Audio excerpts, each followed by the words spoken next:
रंगी रंगे रे श्रीरंगे काय भुललासी पतंगे शरीर जायाचे ठेवणे धरीसी अभिलाष जने. प्रस्तुत प्राप्त प्रसंगी कीर्तनरूपी सेवेकरिता निवडलेला अभंग.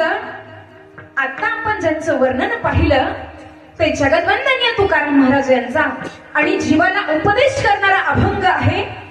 या अभंगातून तुकाराम महाराजांनी जीवाला उपदेश केला आणि उपदेश काय साधा सुद्धा केला नाही. आपण लोक उपदेश करतो, आपली लोक उपदेश करतात. महाराज उपदेश कसा, दुसऱ्याचं बाण कसं कोरावा, दुसऱ्याचं घर कसं फोडावं, आपल्याच धर्माचं काम करणाऱ्याला माग कसं खेचावं, असा उपदेश नव्हे. जगताला उपदेश केला. जगत मिथ्या आहे आणि ब्रह्म सत्य आहे, त्या सत्याची प्राप्ती करून घ्या. फलकट हा संसार येथे सार भगवंत. अरे इतर रंगामध्ये रंगू नका. श्री हे रंग जगताचे जन निर्माण केले, त्या रंग निर्मात्याच्या रंगामध्ये तुम्ही रंगून जा. अशा सविस्तर गोष्टीचं विश्लेषण करणारा हा अभंग आहे. विठ्ठल विठ्ठल.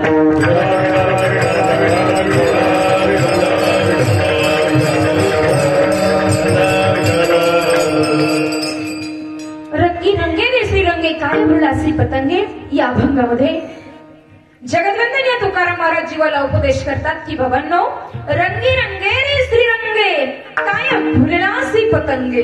तुकाराम महाराज सांगतात की बाबांनो, अरे तुम्ही बाकीच्या रंगात रंगू नका. तुम्हाला रंगायचं आहे ना, तुम्ही श्रीहरीच्या रंगामध्ये रंगा. तुम्हाला रंगायचं आहे ना, तुम्ही देश सेवेच्या रंगामध्ये रंगा. तुम्हाला रंगायचं आहे ना, तुम्ही हिंदवीच्या रंगामध्ये रंगा. हिंदवीचा रंग कोणता आहे हो? आणि बोलत चला सगळ्यांनी. बोललं पाहिजे महाराज. जे जास्त बोलते ना त्याच्या मनात कधीच कपट नसतं. महाराज गप बसलं की समजायचं काहीतरी कुजबुज किंवा काहीतरी कपट आहे मनामध्ये. वाहत्या पाण्याच्या प्रवाहामध्ये कधी तुम्ही किडे पाहिले का? आणि गावात साचलेलं डबकं जे असतं त्या डबक्यात मात्र किडे झालेले असतात. मग आपण काय करू? 2 तास चालता बोलता कीर्तन करू. मग बोलणार तुम्ही, चला मग बरं आहे. तुम्ही बोलले म्हणजे तुमच्या प्रसन्न चेहरे असले म्हणजे बरं आहे. नाही तर महाराज बऱ्याचदा असं होतं, असं वाटतं आपल्या गळ्यात तहार काढा, श्रद्धांजली वाहून निघून जावं की काय. पण इथे काही तशातलं भाग नाही. सर्वांनी बोलत चला विठ्ठल विठ्ठल.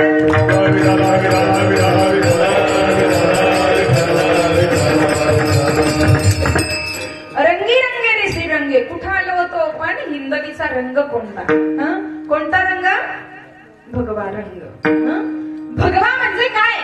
आमच्या वारकरी संप्रदायानं भगवी पताका खांद्यावर घेतली आणि पंढरपूरला गेले. पंढरपुरा नेईन गुढी माझ्या मनीची आवडी.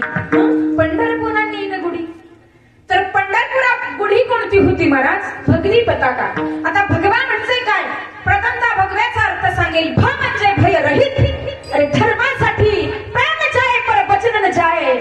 या न्यायानं जे चालतात अर्थात भयरहित. ग म्हणजे कर्मरहित आणि वा म्हणजे वासना रहित. त्याला म्हणतात भगवा. विठ्ठल विठ्ठल.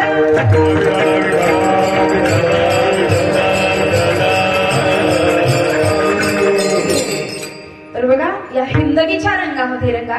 शिवरायांच्या स्वराज्य टिकवण्यामध्ये रंगा. हिंदू संस्कृतीची संस्कृती टिकवण्यामध्ये रंगा. आणि आपली माणसं पुढे नेण्यामध्ये रंगलं पाहिजे महाराज माणसांना. तो खूप बरं आहे. सांगतात बाबांनो, रंगी रंगे रे श्रीरंगे आणि काय भुललासी पतंगे. रंगायचं ना त्या श्रीहरीच्या रंगामध्ये रंगा. काही म्हणतील महाराज तुमच्या श्रीहरीच्या रंगामध्ये रंगल्यावर काय होतं? काय काय म्हणतात श्रीहरीच्या रंगात रंगले होते तुकाराम महाराज तर खायला अन्न पाणी राहिलं नव्हतं. बाबांनो, हे चुकीचं आहे. तुकाराम महाराज सामान्य संत होते का? तुकाराम महाराजांची एवढी श्रीमंती होती महाराज, इतकी श्रीमंती होती त्या काळामध्ये. पुणे प्रांतातली सावकारकी सर्वात मोठे सावकार, पुणे प्रांतातले सगळ्यात मोठे सावकार आप्पाजी गुणवे सावकारानं जर मुलगी तुकाराम महाराजांना दिली होती तर तुकाराम महाराज गरीब असतील का? 700 एकर जमीन 65 लाखाची जागिरी वाटून दिली होती तुकाराम महाराजांनी. 65 लाख. आजची करोडो किती आजची प्रॉपर्टीचा विचार करा तुम्ही. 700 एकर जमीन आणि देहू गावामध्ये नंबर 1 ची जमीन होती महाराज. सगळं प्रपंचावर तुलसी पत्र ठेवलं होतं. देवासाठी करुणी त्याग अवघा भोग त्याजीला तुकाराम महाराजांनी. आणि म्हणून प्रपंचावर तुलसीपत्र ठेवलं आणि या जगत कल्याणासाठी, या जगताच्या हितासाठी पंचमवेद निर्माण करायला सुरुवात केली महाराज. पण म्हणतात ना, जिथं पित्त तिथं विकत नसतं. जोपर्यंत हयात आहे तोपर्यंत कळत नाही, गेल्यानंतर माणसाची किंमत कळते. गेल्यावर भावपूर्ण श्रद्धांजली वाहण्यापेक्षा आहे तोपर्यंत प्रेमाने वागलं पाहिजे. नाही तर महाराज मग बघा, बऱ्याचदा असं होतं, सासू सासरे घरात असलं की त्यांना खायला वेळेवर द्यायचं नाही, त्यांना मग नाही ते वातावरण, नाही ती वागणूक द्यायची. आणि गेल्याच्या नंतर 10 पाहुणे जमले की सासरा लई चांगला होता, सासू लई चांगल्या होत्या, मग आता काही उपयोग नाही. वेळ निघून गेल्याच्या नंतर काही उपयोग नाही बाबांनो. ते गेल्यावर भावपूर्ण श्रद्धांजली वाहण्यापेक्षा आहे तोपर्यंत सर्वांशी प्रेमाने वागा आणि जीवन जगत असताना त्या ठिकाणी चांगलं कार्य करा. बघा, तुम्ही चांगलं कार्य केलं तर तुमचं नाव चांगलंच निघणार आहे.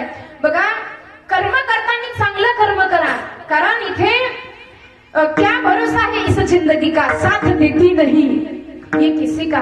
अरे किती दिवस जगायचा, शता गणी देतो अर्धी रात्र खाय, त्यामध्ये रोगक्षय बालत्व पीडा, काय भजनासी उरले ते पाहेगा.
तोडा माया आशा. सावध व्हा आणि पुढे काय करा, सावध होऊन काय करा, राम राम स्मरा आधी. तुम्ही म्हणता राम राम स्मरण्यानं, रामाचं नाम घेतल्यानं काय होतं, रामाचं नाम घेतल्याच्या नंतर पत्थर भी तर जाते हैं. राम नाम आधार जिने ओ चल में भी राह बनाते हैं. राम नाम के जपने से ही क्या होता है, श्री राम जय राम दो अक्षर का प्यारा नाम. राम नाम के जपने से ही, राम नाम के जपने से ही बन जाते सब बिगड़े काम. जय जय राम जय श्री राम, जय जय राम जय श्री राम. राम नाम के जपने से ही बन जाते हैं सब बिगड़े काम. म्हणून काय करा, राम नामाचं चिंतन करा. विठ्ठल विठ्ठल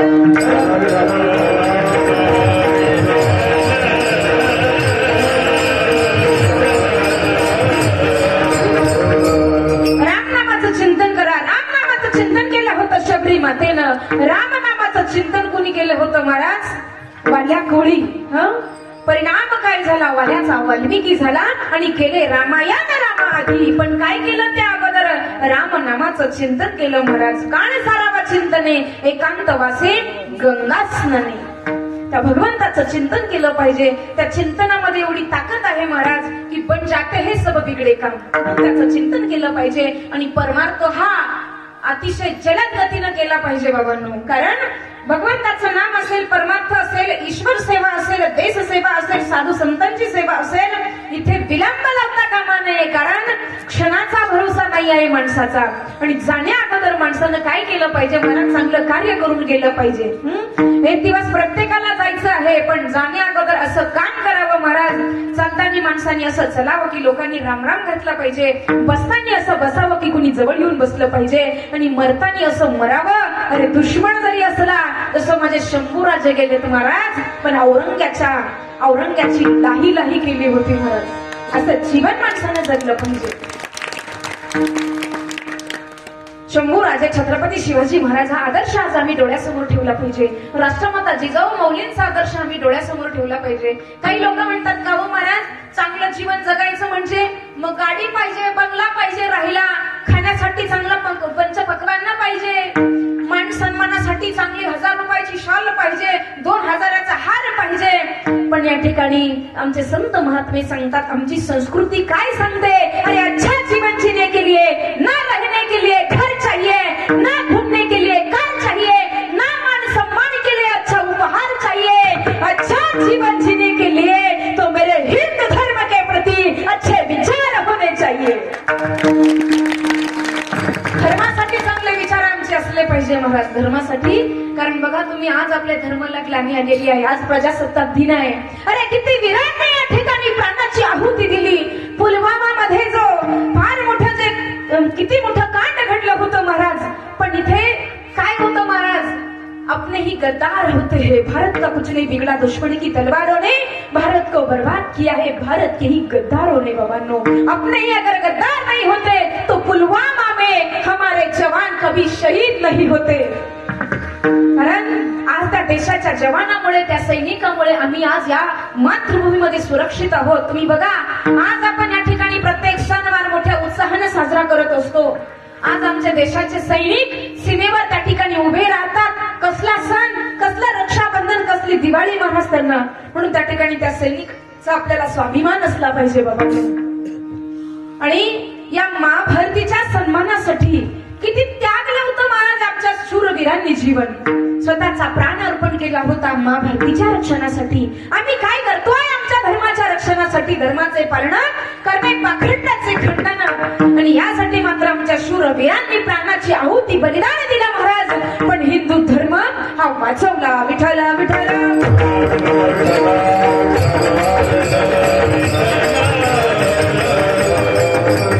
विषय आहे आपला रंगी रंगेरे श्रीरंगे, काय भुललासी पतंगे. ते म्हणतात महाराज, रंगी रंगेरे श्रीरंगे, श्रीरंग राहिला तुमचा बाजूला, तुम्ही हिंदवीच काढलं. पण आज हिंदवीला ग्लानी आलेली आहे आणि त्या हिंदवी प्रति बोलणं आज ही नितांत आणि काळाची गरज आहे बाबांनो. बघा, रंगी रंगेरे श्रीरंगे, काय भुललासी पतंगे. तुकाराम महाराज या ठिकाणी जीवाला उपदेश करतात की बाबांनो, इतर रंगामध्ये काय रंगता, त्या श्रीहरीच्या रंगामध्ये रंगा. तुम्ही प्रपंचामध्ये अडकलात, हे माझं ते माझं, हे रंगामध्ये तुम्ही रंगलेत, हे मायेचे रंग आहेत. पण ही माया कुणाच्या जवळ आहे महाराज? तुका म्हणे माया होय दासी, लागे पाया, ज्ञानदेव म्हणता माया गेली सबळ विलया. तुम्ही म्हणतात मग ज्ञानोबाराय संत होते, अरे देवते संत, देवते संत, निमित्त त्या प्रतिमा. हे भगवंताचे अंश आहेत. आणि भगवंताचे अंश काय केलं महाराज, भगवंताला संत आणि भगवंत यांच्यामध्ये बघा, भगवंत काय करतात आणि संत काय करतात. भगवंताने काय केलं महाराज, संतांनी काय केलं, संतांना लिहिले ग्रंथ, ग्रंथांनी दाखवला पंथ आणि पंथाने भेटवलं भगवंत. पण मग मेन पाया काय आहे, संत आहे. म्हणून त्या संतांची संगत केली पाहिजे. जीवन जगत असताना माणसानं संगत सुद्धा चांगल्याची केली पाहिजे. तुकाराम महाराज सुद्धा, महाराज तुकाराम महाराजांना स्वप्नामध्ये देखील, स्वप्नात येऊन बाबाजी सद्गुरू तुम्हा सर्वांना ज्ञान आहे प्रमाण, म्हणून त्या ठिकाणी स्वप्नामध्ये श्री गुरुचा अनुग्रह भेटला. आणि श्री गुरुचा अनुग्रह भेटल्याच्या नंतर त्या ठिकाणी काय झालं महाराज, तो परमार्थ सफळ झाला. जीवनामध्ये श्री गुरु असणं फार महत्वाचं आहे. तर बघा, अशा प्रकारे विषय आहे आपल्या श्रीहरीच्या रंगामध्ये रंगायचं. मग श्रीहरीच्या रंगामध्ये रंगल्याच्या नंतर तुम्ही म्हणतात महाराज, श्रीहरीच्या रंगामध्ये रंगल्याच्या नंतर काय होतं, आम्ही बाकीचे रंग सोडून द्यावा का, प्रपंच काही म्हणतात खायचं प्यायचं कधी, आताच माळा घालायच्या आणि श्रीहरीच्या रंगामध्ये रंगून जायचं. तर खायचं कधी मग आम्ही, प्यायचं कधी मग आम्ही, काही खायचं काही प्यायचं महाराज. आता मला सांगा ना, काही कोण खातं, कुत्र डुकरे काही खातात महाराज, माणसं नाही खात. माणसं शुद्ध शाकाहारी असतात. शाकाहारी हे माणसाचं जेवण आहे. मांसाहारी आहे डुकरांचं कुत्र्यांचं, नाही का. मग ती वृत्ती तशी बनत जाते महाराज. माणसाचा आहार कसा शुद्ध असला पाहिजे, सात्विक असला पाहिजे. तर त्या श्रीहरी परीच्या रंगामध्ये आपण ज्या रंगात रंगलो हे रंग फेल आहेत. जिथे तुम्ही गुरफटलात हे जे मायेचे रंग आहेत, मायेचे रंग आहेत आणि या मायेच्या रंगातून जर बाहेर निघायचं असेल तर त्यासाठी तुम्हाला संतांची संगत करावी लागेल. तुम्ही म्हणता संतांची संगत करण्याची काय गरज आहे? तर संतांची संगत तुमच्या संत महात्म्यांनी काय केलं तर आमच्या संत महात्म्यांनी अवच्छेद्य आणि अवच्छिन्न, अवच्छेद्य म्हणजे परमात्मा आणि अवच्छिन्न म्हणजे हा आत्मा, आणि या दोन्हीचं ऐक्य आमच्या साधू संतांनी साधलं होतं. का कसं साधलं होतं? जे मधले अवच्छेदक होते या अवच्छेदकाचा समूळ नाश केला होता महाराज. अवच्छेदक कोणते होते? मुक्ताबाई महाराज वर्णन करतात. अशा तृष्णा मनसा कल्पनेने घात केला या चौघी जणीने, वासना नंद चावटोनी धरिते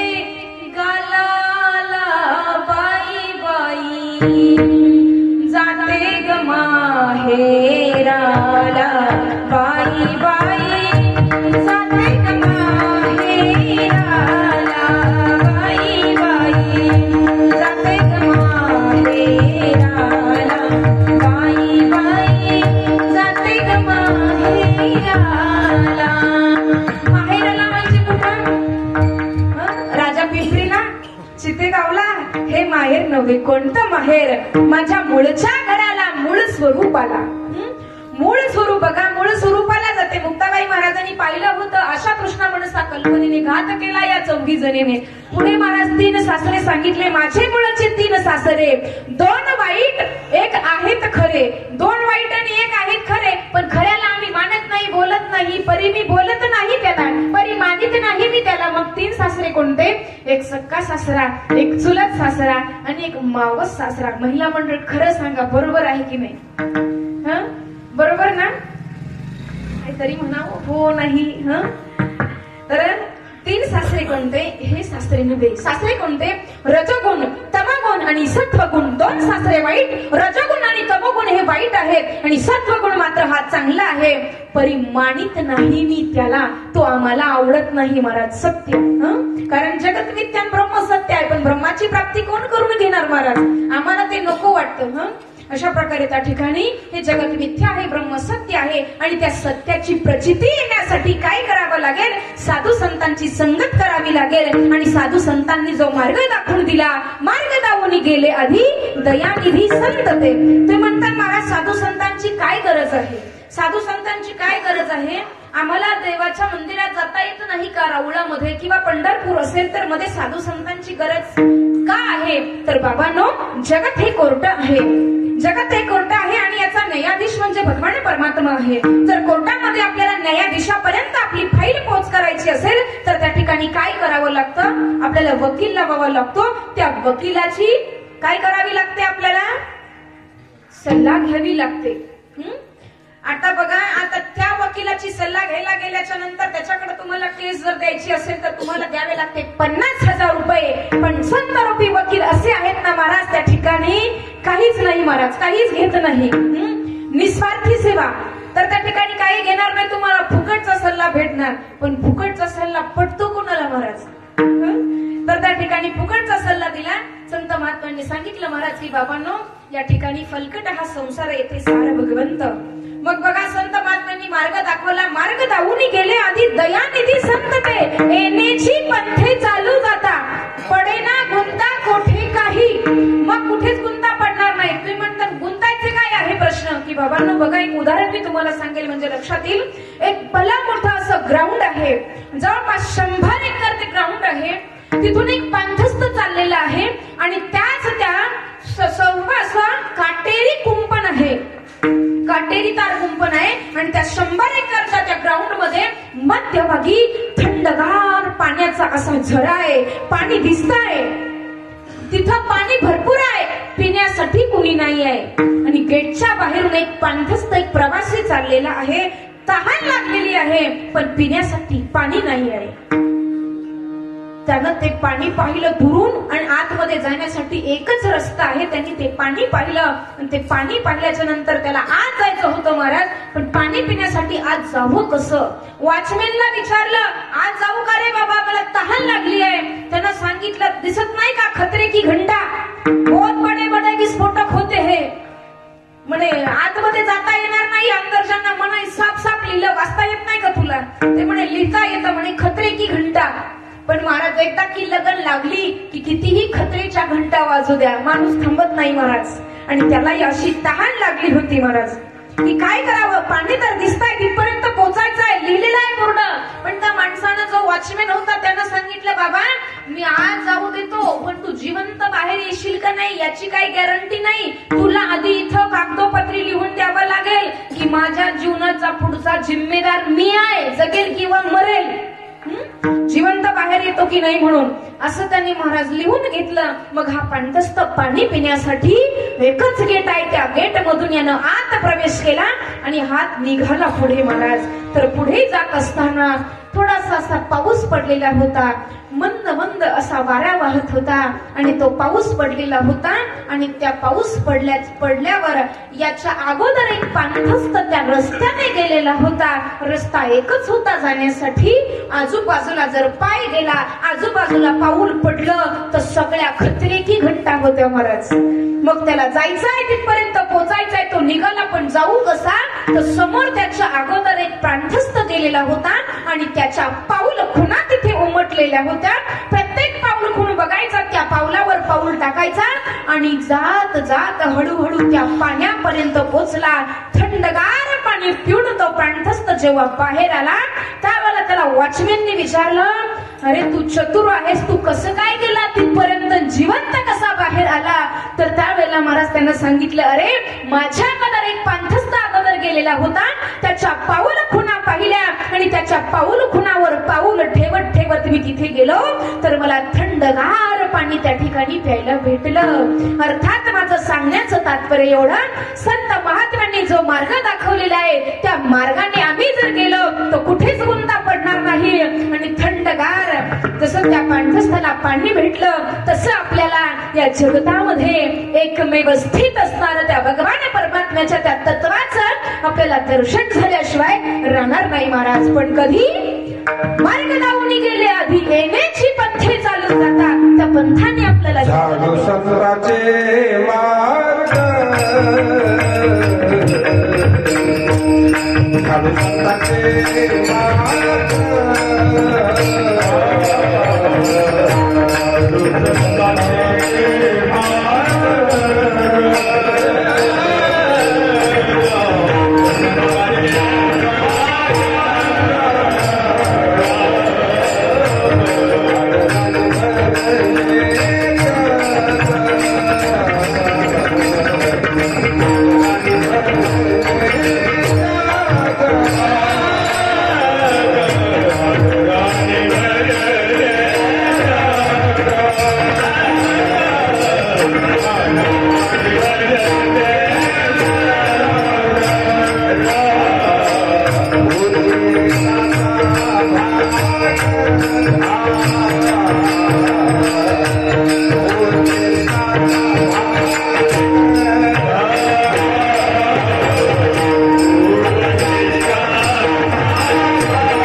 वैकुंठवासी आलो याची कारणासी बोलिले जे ऋषी साच भावे वर्ताया झाडू संताचे मार्ग आडराणी भरले जग आणि उच्चिष्टाचा भाग उरला तो सेवू. उच्चिष्टाचा भाग म्हणजे काय? संत जेवले मग त्या पात्रावाचं आम्ही ग्रहण करायचं हा भाग नाही सांगितला. मग कोणता भाग? बघा तुम्ही, मुखात ना अभंग निघाले, ओठात ना अभंग निघाले आणि ते बोटानं लिहिल्या गेले. ओठ आणि बोट या मधून जे बाजूला गळाले महाराज तेच आम्ही तुमच्यापर्यंत पोहोचवण्याचा प्रयत्न केला आणि ते आम्ही सेवतो आहे. आम्ही महाराज मंडळी म्हणजे कसं आहे महाराज, पूर्वीची माणसं म्हणायचे ना, कडाकडाने चरणारी माणसं, तसं महाराज कडाकडाने चरताय महाराज. आणि जर सखोरात जर गेले ना महाराज तर त्या ठिकाणी काय तोड राहणार आहे. तर अशा प्रकारे बाबांनो, रंगी रंगेरी श्रीरंगी येण्याची पंथे चालू जातात. त्या संतांनी दाखवलेल्या मार्गाने आपण जायचं आहे. आपल्या थोरवीर पुरुषांनी जो मार्ग अवलंबला होता त्या मार्गाने आम्ही जायचंय. जो मार्ग दाखवला होता हिंदवीचा छत्रपती शिवाजी महाराजांनी, जो मार्ग दाखवला होता झाशीच्या राणीनं, जो मार्ग दाखवला होता अहिल्याबाई होळकरांनं, जो मार्ग दाखवला होता संत सखूबाई, संत जनाबाई, संत बहिणाबाई, जगद्वंदनीय तुकाराम महाराज, नामदेव महाराज, या थोर पुरुषांच्या मार्गाने आपण जायचं आहे. संत तुळशीदासजी महाराज असतील बघा तुम्ही, कारण वैष्णव हा संप्रदाय अनादिकालापासून आहे. काही मंडळी म्हणतील वारकरी संप्रदायाचा पाया तर माऊलींनी रचला. मग 750 वर्षापूर्वी त्याच्या अगोदर महाराष्ट्रामध्ये वारकरी संप्रदाय अर्थात वैष्णव संप्रदाय नव्हता का? तर त्याही अगोदर वैष्णव संप्रदाय होता. त्याही अगोदर होता बघा तुम्ही संत कबीरदासजी महाराज, संत कबीरदासजी महाराज, मध्वाचार्यजी, त्याच्यानंतर गोस्वामी तुलसीदासजी, हेही वैष्णव संप्रदायातलेच होते. याही अगोदर वैष्णव संप्रदाय होता. मग महाराष्ट्रातील संतांची क्रांती काय आहे महाराज? तर आपण पुढे पाहू. तुम्ही म्हणतात तुम्ही काय एवढे मोठे अधिकारी आहात का तुम्ही संतांची क्रांती बघायला गेले? बाबांनो, पण तरी सुद्धा आपण थोडासा हा विषय हाताळू. कारण बघा तुम्ही, एखादी नवीन मुलगी लग्न झाल्याच्या नंतर सासरी जाते. सासरी गेल्याच्या नंतर पहिल्यांदा चुलीवर स्वयंपाक करते आणि चुलीवर स्वयंपाक करत असताना त्या निखाऱ्यामध्ये अर्थात त्या विस्तवावर ज्यावेळेला ती भाकरी करत असते, भाकरी शेकत असते, भाकरी भाजत असते, तर त्या नवीन मुलीला भाकरी भाजत असताना चटका बसतो. त्याचप्रमाणे बुद्धिरूपी स्त्री अध्यात्म साधनेचा, अध्यात्म विद्येचा विचार करत असताना, अध्यात्म विद्येची साधना करत असताना तिला चटके बसण्याची दाट शक्यता असते महाराज. विठ्ठल विठ्ठल.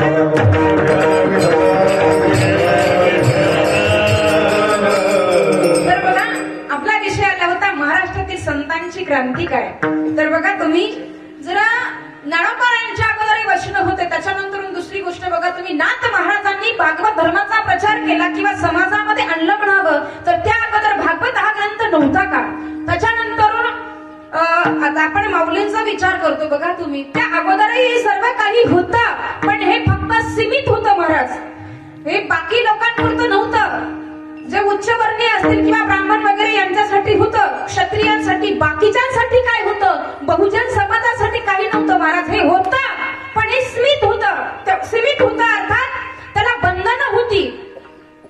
आणि मग हे जे तत्व होतं अर्थात हे तत्वज्ञान होतं, हे तत्वज्ञान होतं. पण हे तत्वज्ञान परतत्व, हे परतत्वाला त्या ठिकाणी त्याचा स्पर्श होत नव्हता. अर्थात ते दिल्या जात नव्हतं आपल्या लोकांना. आणि म्हणून त्या ठिकाणी 21व्या शतकामध्ये माझ्या माऊलींनी हीच क्रांती केली महाराज.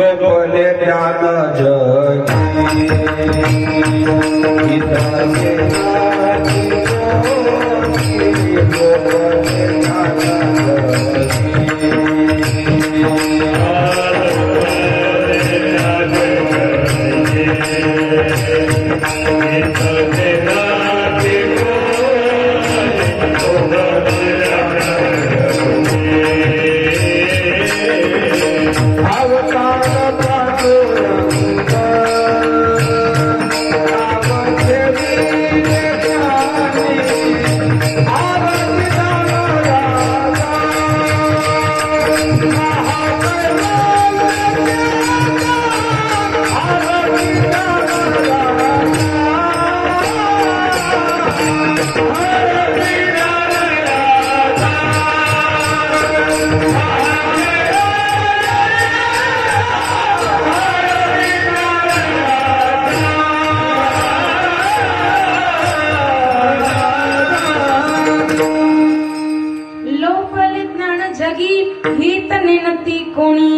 माझ्या ज्ञानोबरायांनी काय केलं, या बहुजन समाजापर्यंत, या सर्व समाजापर्यंत हे जे ज्ञान होतं ना महाराज, लोपले ज्ञान जगी ही तर नेनती कोणी, या समाजाचं आत्महित माझ्या ज्ञानोबरायांना पाहायचं होतं. म्हणून माझ्या ज्ञानोबरायांनी काय केलं महाराज, 21व्या शतकामध्ये अशी क्रांती केली महाराज की मराठीची ये नगरी ब्रह्मविद्येचा सुकाणू करी, आणि मग मात्र सर्वांपर्यंत हे ज्ञान पोहोचावं म्हणून माझ्या माऊलींनी काय केलं, मनात ज्ञानेश्वरी हा ग्रंथ निर्माण केला, आणि मग ज्ञानदेवे रचिला पाया उभारिले देवालया. ही क्रांती आमच्या महाराष्ट्रीय संतांनी केली. विठ्ठल विठ्ठल.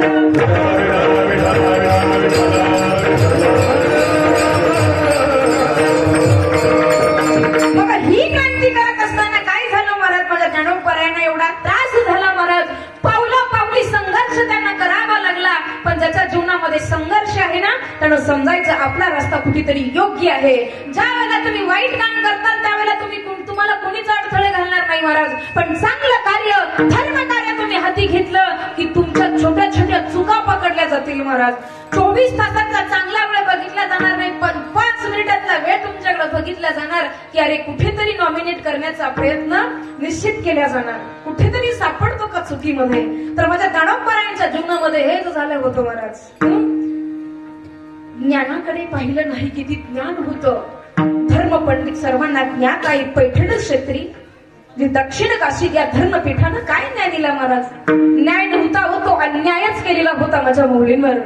पण जिद्द अशी होती महाराज, माणसाच्या अंगी जिद्द असावी, आणि विशेष म्हणजे अवतारच त्यासाठी झाला होता महाराज. अवतार तुम धरया कारण उद्धराया आले जन जड जीवा, या जन जड जीवाचा उद्धार करण्यासाठीच माऊली आलेली होते. त्या संघर्षाला संघर्ष करत करत माझ्या माऊलींनी काय केलं महाराज, लोकांनी कोणी बंदा कोणी निंदा, आम्हा स्वहिताचा धंदा, या जगताकडे लक्ष दिलं नाही. संन्यासाची पोरं म्हणून संबोधल्या गेलं, पण माझ्या माऊली याच तत्वावर आरूढ झाले होते की अरे कोणी बंदा कोणी निंदा, आम्हा स्वहिताचा धंदा. महाराज या जगताकडे लक्ष दिलं नाही, कारण समाजामध्ये चालत असताना महाराज काय होतं, पाव फूलों पे रखने से पहले तुझको कांटों पे चलना पडेगा. काटे कोणते महाराज, बोरी बाबळीचे काटे नव्हे, समाजामध्ये काट्याच्या प्रवृत्तीच्या काही जाती आहेत महाराज, काही माणसं आहेत. चांगलं कार्य करत असताना ते वेळोवेळी पोचत असतात, ते वेळोवेळी मागं खेचण्याचा प्रयत्न करत असतात, पण मागं कधी जायचं नसतं. म्हणतात ना, हत्ती चले बाजार तर कुत्ते भुके हजार. आणि माऊलींच्या जीवनामध्ये हे झालं होतं महाराज, कारण साक्षात महाविष्णूचा अवतार होता महाराज. निर्जीव चाले भिंत, महिमा अगाध.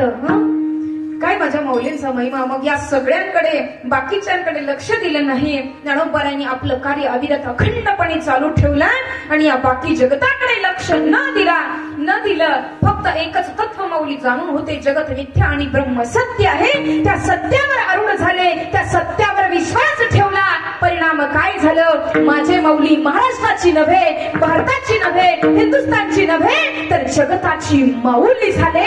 जगताची नव्हे तर विश्वाची माऊली झाले. हे विश्वाची माझे घर. विठ्ठल विठ्ठल.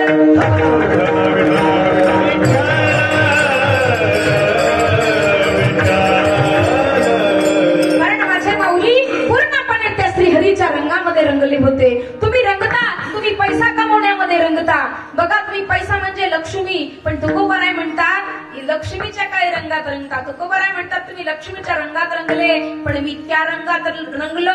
लक्ष्मी ज्यांच्या चरणाशी लोटांगण घालते, मी त्या श्री हरीच्या रंगामध्ये, लक्ष्मी ज्याच्या रंगात रंगली ना, आम्ही त्याच्या रंगामध्ये रंगलो.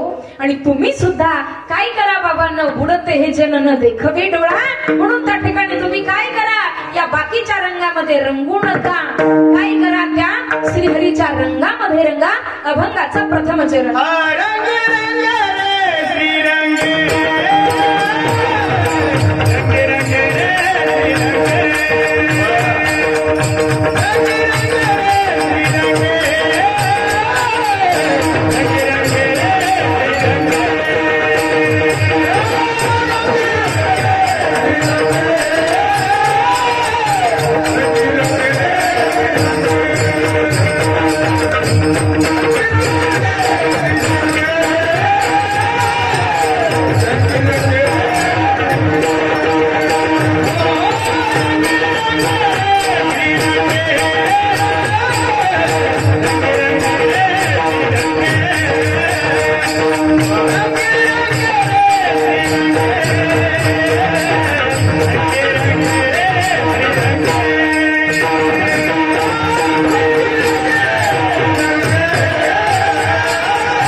रंगे काय भुललासी पतंगे. पुढे महाराज सांगतात की शरीर जायाचे ठेवणे धरीसी अभिलाष जने.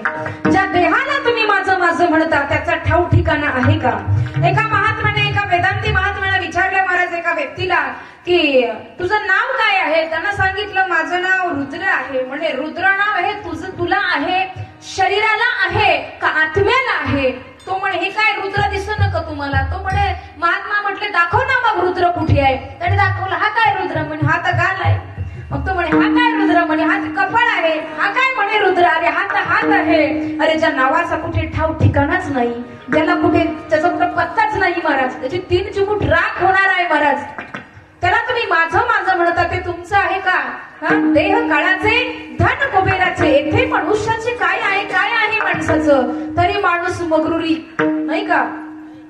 या ज्या देहाला तुम्ही माझं माझं म्हणता ज्या देहाच्या जोरावर तुम्ही मगरुरी दाखवताना मगरुरी आहे ना असेल ना महाराज त्यांनी गाथा पारायण करावं. माझ्या धनपारायणची ज्ञानेश्वरी वाचावी. माझ्या थोरवीर पुरुषांचं चरित्र वाचावं. नव्हेच एवढं जमलं तर गावातील तरुणांना संघटित करण्याचं काम त्यानं करावं महाराज. आणि हिंदू धर्माप्रती त्या युवकांच्या प्रत्येक युवकांच्या हृदयामध्ये एक नवचेतना निर्माण व्हावी अशी प्रेरणा दिली पाहिजे महाराज. कारण ज्या देहाला तुम्ही माझं माझं म्हणता याची एक दिवस 3 चिमूट राख होणार आहे. म्हणून कबीरदाजी महाराज म्हणतात मन लागो यार फकीरी में मन लागो यार फकीरी में आखिर ये तन खाक मिलेगा क्यों फिरता मगरूरी में. आखिर ये तन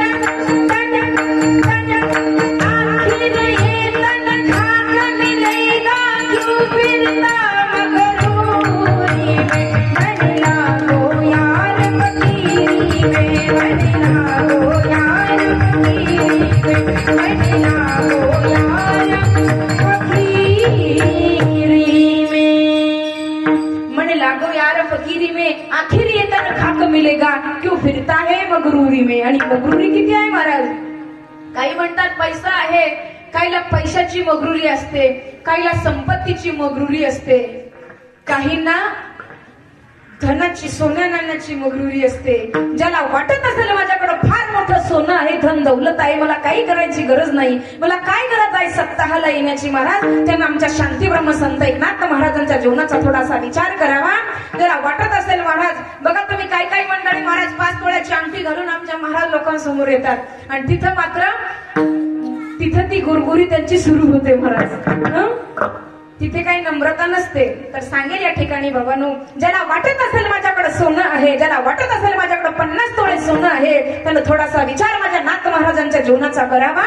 अरे एवढं सगळं असताना महाराज नाथ महाराजांच्या जीवनामध्ये हिंदवी प्रती आणि माँ भारतीच्या प्रती किती आत्मसन्मान त्यांचा जागृत होता हे या ठिकाणी सांगेल. बघा तुम्ही आपण प्रथमतः त्यांच्या संपत्तीचा विचार करू. ज्याला वाटत असेल माझ्याकडे 50 तोळे सोनं आहे त्याने एकदा माझ्या नाथ महाराजांचं जीवन चरित्र हाताळावं. अरे जेवण केल्याच्या नंतर फुकायची पिकदाणी 4.5 किलो तीळ 4.5 किलो सोन्याची होती. याचं भांड 25 तोळे सोनं असणाऱ्याला असलं पाहिजे. आणि एवढं असूनही अखंड त्या ठिकाणी पांडुरंग परमात्म्याची भक्ती अविरत चालू होते महाराज. काही म्हणत असतील आमच्याकडे 50 एकर बागायती आहे तर या ठिकाणी सांगेल बाबांनो 50 एकर बागायती आहे मग काय गरज आहे आम्हाला देशसेवेची काय गरज आहे आम्हाला हिंदू धर्माच्या सेवेची काय गरज आहे आम्हाला धर्म कार्यामध्ये सहभागी होण्याची. तर त्यांनी एकदा माझ्या संत सावता बाबांचं चरित्र बघावं. कुठलाही ठिबक सिंचन प्रकल्प नसताना कुठलाही विद्युत प्रकल्प नसताना प्युअर 100% बागायती शेती माझ्या सावता महाराजांची होती. आणि एवढं सर्व असतानाही काय भजन माझ्या सावता महाराजांचं होतं महाराज. कांदा मुळाबाजी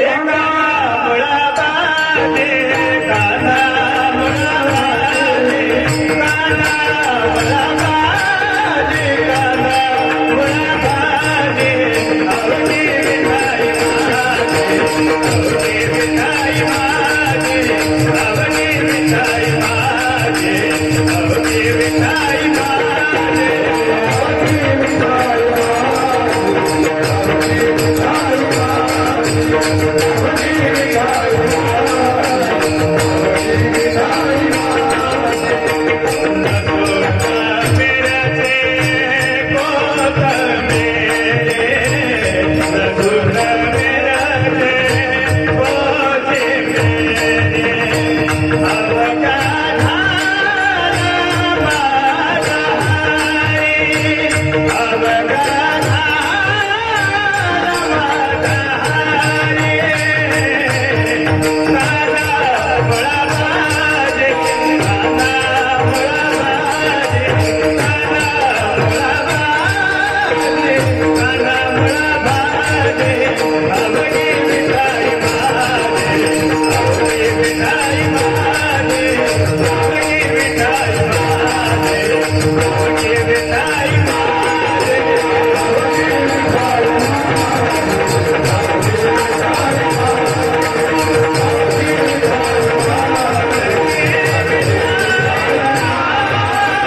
अवघी विठाबाई माझी एवढी संपत्ती मला सर्व बागायती होतं, तरी सुद्धा एवढे मोठे बागायतदार असताना कांदा मुळा भाजी अवघी विठाबाई माझी, भाजीला मिठाई म्हणावं, चराचरामध्ये सर्वाभूती पाहे एक वासुदेव, पुसोनिया ठाव हंतेचा तोची संत साधू ओळखावा निका, एरते ऐका मायाबद्ध या बोधावर संत सावता महाराज आरूढ झाले होते. आणि माझ्या तुकाराम महाराजांचा जर जीवनाचा विचार केला ना महाराज, तर त्या ठिकाणी की त्या जीवनाला कुठे चॅलेंजच नव्हतं. प्रपंचावर तुलसीपत्र ठेवलं होतं, देव उभा मागे पुढे, गवी कोडे संकट, भक्तावर आलेलं संकट निरसण्यासाठी भगवान परमात्मा तत्पर आहे. पण भक्त सुद्धा तेवढ्याच तत्परतेने भक्ती करणारा असला पाहिजे, नाही तर संकट आल्यानंतर अंधार पडल्याच्या नंतर देवाचं नाव घ्यायचं आणि उजेड झाला की म्हणायचं मी कोणाला घाबरत नाही. अशी एवढे तत्पर भक्त नाही लागत महाराज, किती तत्पर असावे लागतात. रोम रोम पांडुरंग परमात्म्याचं चिंतन करत होतं, रोम रोम एवढी भक्ती झाली होती महाराज की ज्या वाटेनं तुकाराम महाराज जायचे त्या वाटेच्या मातीतनं विठ्ठल विठ्ठल ध्वनी ऐकू येत होता. एवढी लगन लागली पाहिजे आणि एवढं रंगून गेलं पाहिजे त्या श्रीहरीच्या रंगामध्ये. ज्या शरीराला तुम्ही माझं माझं म्हणता ते शरीर तुमचं नाही आहे, देह काळाचे धन कुबेराचे, त्या मनुष्याचे काय आहे माणसाचं काहीच नाही आहे. एक दिवस या देहाची 3 चिमूट राख होणार आहे महाराज. भगवान शिवजीच्या जीवनाचा विचार करा. बघा तुम्ही लोक इतका शृंगार करतात, अहो लग्नामध्ये तर एवढा शृंगार असतो, 5-5 हजाराचे पार्लरवाले बोलवल्या जातात. पण माझे भगवान शिवजी स्वतःच्या लग्नामध्ये देखील चिता भस्मच अंगाला फासलं होतं महाराज. ना कुठला मोतीहार होता, ना कुठलं लॉकेट होतं, ना कुठलं जॉकेट होतं. मुंडमाळा गळ्यामध्ये घातलेल्या होत्या महाराज, सर्पाची मला गळ्यामध्ये होती आणि चिता भस्म अंगाला फासलेलं होतं. कारण शिवजींना सांगायचं होतं की अरे तुम्ही या देहाला कितीही सजवण्याचा प्रयत्न केला तरी सुद्धा एक दिवस या देहाची गावाच्या बाहेर स्मशानामध्ये 3 चिमूट राख होणार आहे. म्हणून त्या ठिकाणी चिता भस्म अंगाला फासलं होतं महाराज. काही नाही आहे आपलं, ज्याला आपण माझं माझं म्हणतो ते आपलं नाही आहे महाराज. तूने जो कमाया है, तूने जो कमाया है, दूसरा ही खाएगा, दूसरा ही खाएगा.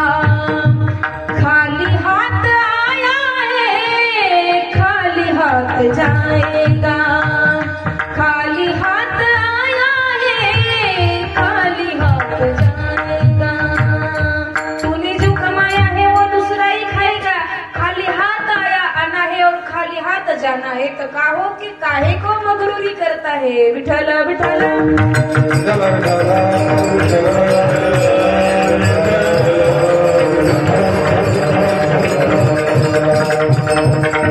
पुढे महाराजांनी सांगितलं की नोहे तुझा हा परिवार, द्रव्य तारा क्षणभंगूर, ज्याला तुम्ही माझं माझं म्हणता हे तुमचे नाही आहे.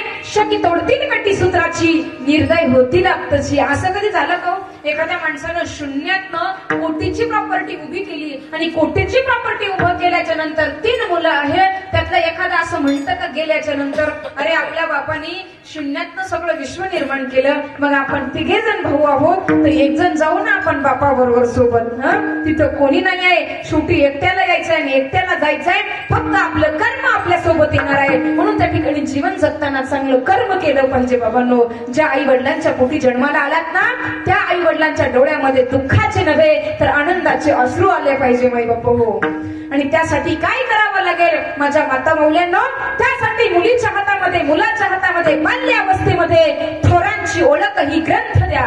थोर पुरुषांचे चरित्र द्या. राजा शिवाजी महाराजांचं चरित्र द्या. राष्ट्रमाता जिजाऊ माऊलीचं चरित्र त्या युवतींच्या हातामध्ये द्या. राजगुरु सुखदेव भगतसिंगाचं चरित्र त्या युवकाच्या हातामध्ये द्या. पण आपल्या माऊला एवढ्या हुशार महाराज, लहानपणी आता तर इतकं भयानक परिस्थिती निघाली महाराज, ते पोरं कार्टूनच बघतात. लहान मुलं कार्टून बघतात आणि मोठ्यापणी मग ते कार्टूनच होतात महाराज. मग ते कशाचे मावळे? आमच्या जिजाऊ माऊलीचा विचार करा. 5 वर्षाचे शिवबा राजे असताना ज्या वेळेला महाराज पूर्वीच्या काळी तमाशे चालायचे, नाच गाणे चालायचे, 5 वर्षाचे शिवबा राजे आणि काही मंडळींनी मुद्दाम नेलं होतं शिवाजी महाराजांना महाराज नाच गाणं बघण्यासाठी. नाच गाणं बघण्यासाठी नेल्याच्या नंतर त्या ठिकाणी शिवाजी महाराज रिटर्न आले. जिजाऊ माऊलीला कळालं की आज पोरगा नाच गाणं तमाशात नाचणाऱ्या बाया बघायला गेलं होतं. त्यावेळेला महाराज आल्याच्या नंतर जिजाऊ माऊलीनं त्याच्या तोंडावरनं हात नाही फिरवला महाराज. विचारलं शुभा तमाशाला गेला होता म्हणजे नाच गाणं बघायला? हळूच दिशी हो आऊ साहेब गेलं होतो. हे शब्द ऐकल्याच्या नंतर आऊ साहेबांनी काय केलं महाराज? चुकीला माफी नव्हती महाराज. स्वतः कानाखाली वाटलं आणि सांगितलं शुभा अरे लाज वाटायला पाहिजे. या महाराष्ट्राला बाई नाचवणारा नाही तर बाई वाचवणारा नाचला पाहिजे. आणि आज तू तमाशा बघायला गेला होता. ही शिकवण जिजाऊ माऊलीची होती. त्या जिजाऊच्या राष्ट्रामध्ये जन्माला आलेल्या माऊली आज डीजे समोर नाचाव्या तर या हिंद मिलाग्लांनी आली होती. आई बहिणींची अब्रू सुरक्षित राहिली नव्हती. दिवसाढवळ्या आमच्या आई बहिणींना उचलल्या जायचं, जनानखान्यात कोंबल्या जायचं. त्यावेळेला रात्र रात्र न झोपणारी आमची जिजाऊ माऊली, त्यात जिजाऊच्या लेकीनं त्या ठिकाणी महाराज डीजेच्या समोर नाचावं. ही आमची संस्कृती आहे का? तुम्हाला नाचायचंच आहे ना? नाचू कीर्तनाचे रंगी, ज्ञानदीप लावू जगी, हरिगुण गावत नाचूंगी मैं, हरिगुण गावत नाचूंगी, अपने मंदिर में बैठ बैठ कर गीता भागवत वाचूंगी. नाचायचं ना तुम्हाला? नाचा ना तुम्ही सप्ताहामध्ये, नाचा ना तुम्ही हरिपाठामध्ये. काय होतं महाराज? इथं नाचा म्हणलं, इथं टाळी वाजा म्हटलं की वाजविता टाळी लाज वाटे. म्हणून त्या ठिकाणी बाबांनो त्या राष्ट्रमाता जिजाऊ माऊली असतील, झाशीची राणी असेल, हे चरित्र आज आपल्या मुलींच्या हातामध्ये दिलं पाहिजे. आज बऱ्याचदा असं होतं महाराज पाश्चिमात्य देशाच्या संस्कृतीने विळखा घातलेला आहे. माझ्या माता माऊल्यांनो चेहरा सुंदर दिसण्यासाठी तुम्ही पार्लर मध्ये जाता, तुम्ही चेहरा सुंदर दिसण्यासाठी पार्लर मध्ये जाता, पण तुम्हाला तुमचं जीवन जर सुंदर बनवायचं असेल तर तुम्ही माझ्या जिजाऊ माऊलीचं एकदा चरित्र वाचाच. कारण ते चरित्र दिव्य आहे.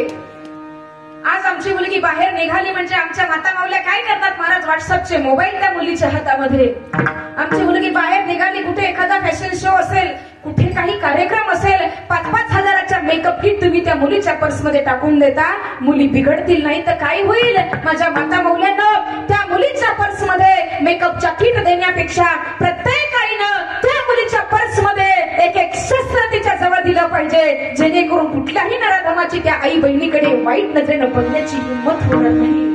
तदनंतर त्या मुलीच्या हातामध्ये देव यांनी सैराट या असल्या सिरियल देण्यापेक्षा झाशीच्या राणीचं चरित्र द्या. चित्तोडगडावर ज्या राणी पद्मिनीनं वास्तव्य केलं होतं त्या राणी पद्मिनीचं चरित्र द्या.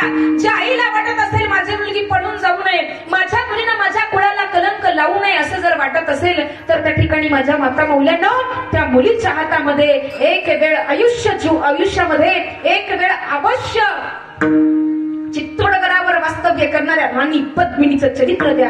कारण थोडा स्ट्रगल आवाज जरा वाढवा. तर त्या मुलीच्या हातामध्ये चित्तोडगडावर वास्तव्य करणाऱ्या राणी पद्मिनीचं चरित्र द्या. त्या राणी पद्मिनीच्या चरित्रातले 2 वाक्य या ठिकाणी सांगून जाईल माता मौल्यांनो. या गोष्टीची नितांत गरज आहे. चित्तोडगडावर वास्तव्य करणारी राणी पद्मिनीला पत्र पाठवलं होतं अल्लाउद्दीन खिलजीनं. हे राणी पद्मिनी जर माझी झालीस तर धन दौलत ऐश्वर्य दखन तुला बहाल करील, तुला महाराणी बनवील.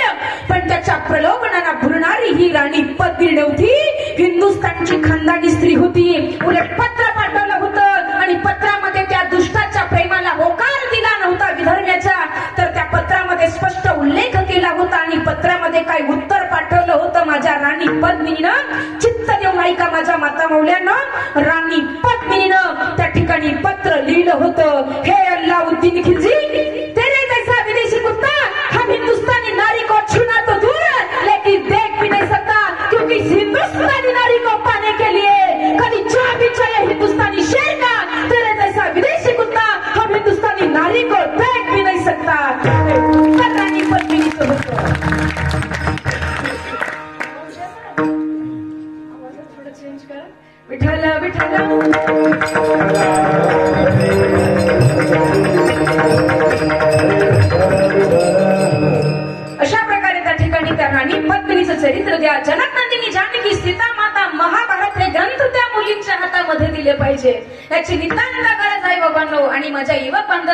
सुद्धा सांगेल. राजे धर्मवीर शंभू राजे असतील, त्यानंतर बघा तुम्ही राजगुरु सुखदेव भगतसिंग असतील. उठो जवान देश की वसुंधरा पुकारती, देश है पुकारता पुकारती माँ भारती, देश है पुकारता पुकारती माँ भारती. उठो जवान देश की वसुंधरा है पुकारती, देश है पुकारता पुकारती है माँ भारती. माँ भारतीची पुकार आहे की आता माझ्या सन्मानासाठी आणि त्या माँ भारतीच्या रक्षणासाठी आपल्याला रणांगणामध्ये उतरावं लागणार आहे. कारण बाबांना या देशाला, या धर्माला ग्लानी आलेली आहे. मला सांगा ना तुम्ही, आज या ठिकाणी आवर्जून एक मुद्दा या ठिकाणी मी सांगेन. आज कालीपुत्र कालीचरण महाराज प्रखर हिंदुत्ववादी आहे, ज्यांचं संघटन एवढं प्रखर आहे. कालीचरण महाराज काही 2 वाक्य बोलून गेले महाराज, तर त्या ठिकाणी त्यांना अरेस्ट केलं. मला एवढं या ठिकाणी बोलायचं आहे की गांधीजींच्या विरोधामध्ये या अगोदर दुसरी लोक बोलले नाहीत का? मग कालीचरण महाराजच निशाणा का साधला गेला? तर आमच्या हळूहळू धर्म कसा नष्ट करायचा, या साधू संतांवर जी आस्था आहे लोकांची, साधू संतांना नॉमिनेट केलं की हिंदू धर्मावरची आस्था, धर्मावरचं प्रेम आपोआप कमी होईल. आंतरराष्ट्रीय या ठिकाणी षडयंत्र रचले जातात. सांगेल या ठिकाणी पुन्हा बाबांनो, आंतरराष्ट्रीय षडयंत्र. मला सांगा, इंग्लिश मिडियमला इंग्लिश स्कूलमध्ये ज्या वेळेला हिंदूचा पोरगा जातो तर त्याच्या कपाळाला गंध चालत नाही. त्याच्या कपाळाला गंध रुततो का हो? गंध. हळूहळू धर्मावरची आस्था कमी करायची, प्रेम कमी करायचा आणि धर्म कटसा संपवायचा. लेकिन हिंदू धर्म तो अब मिटने वाला नहीं है, ये धर्म मिटने वाला नहीं है. बघा तुम्ही, आज तो हैदराबादचा सुवर्ती डुकराची औलाद काय म्हणते की योगी मठ में चले जाएगा और क्या मोदी पहाड़ में चले जाएगा तो तुमको बचाने कौन आएगा? उसको कहना है बाप तुम्हारा आएगा. अरे विधर्मी गिधड़, तू क्या हिंदुस्तान को मिटाएगा? हिंदुस्तान को मिटाने की भाषा करने वाले विधर्मी गिधड़ो, अरे आप क्या हिंदुस्तान को मिटाओगे? तुम्हारे बाप बताते आए थे हमारे हिंदुस्तान को मिटाने के लिए, तो मेरे थोरवीर पुरुषों ने इस मिट्टी में, हिंदुस्तान के मिट्टी में गाड़ दिए. विधर्मी गिधड़ो, आप क्या हिंदुस्तान को मिटाओगे? चाहे तो पूरी दुनिया मिट जाएगी, लेकिन हिंदुत्व और हिंदुस्तान को मिटने नहीं देंगे, क्योंकि गर्व से कहो हम हिंदू है, हिंदुस्तान हमारा है.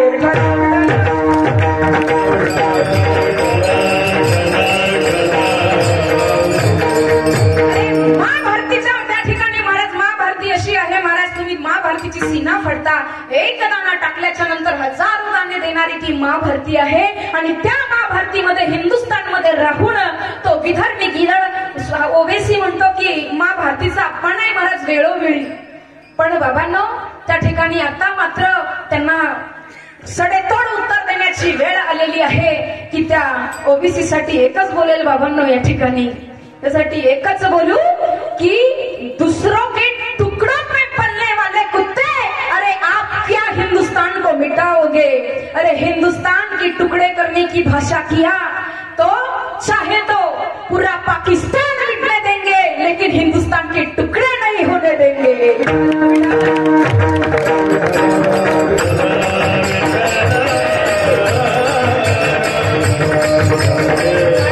हिंदुस्तानची माती म्हणजे काय आहे? ज्या वेळेला भगतसिंगजीला फाशीवर द्यायचं होतं महाराज, भगतसिंगाला फाशीवर द्यायचं होतं, भगतसिंगाला विचारलं होतं अंतिम इच्छा काय आहे?